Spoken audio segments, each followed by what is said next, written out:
మా ఊళ్ళో తిరణాలని చెప్పాను కదా! అమ్మవారిని అయితే మీకు చూపిస్తున్నాను చూడండి. ఈ అమ్మవారిని అయితే 3 డేస్ అయితే ఊరేగిస్తారు ఊరంతా. డే 2 అయితే ఇంకా బొల్లావులు అవన్నీ కూడా వస్తాయి. ఆ రోజైతే బాగా ఉంటుంది.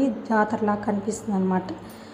ఊరంతా ఊరేగిస్తారు కదా! ఇంకా ఆ రోజైతే చాలా లేట్ అవుతుంది. 5, 6 అవుతుంది ఊరంతా కంప్లీట్ అయ్యేసరికి. సో, మా వాళ్ళే చేస్తారని చెప్పాను కదా! అమ్మవారిని అయితే పట్టుకొని మన అమ్మవారిని పట్టుకుంది అయితే ఇందాక మా మావయ్య అనమాట. ఇప్పుడు పట్టుకున్నారా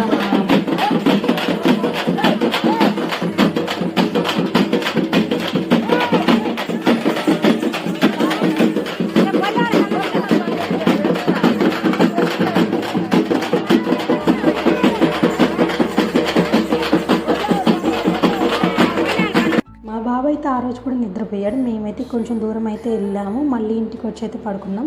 ఇంకా మా వీధికి వచ్చినప్పుడైతే మళ్ళీ లేసాము. మా బాబు కూడా లేసాడు ఆ రోజు. మేము అక్కడ అవి చేస్తూ ఉంటే అవి చూస్తూ ఉన్నాడనమాట. సో, డే 3లో కలుద్దాం.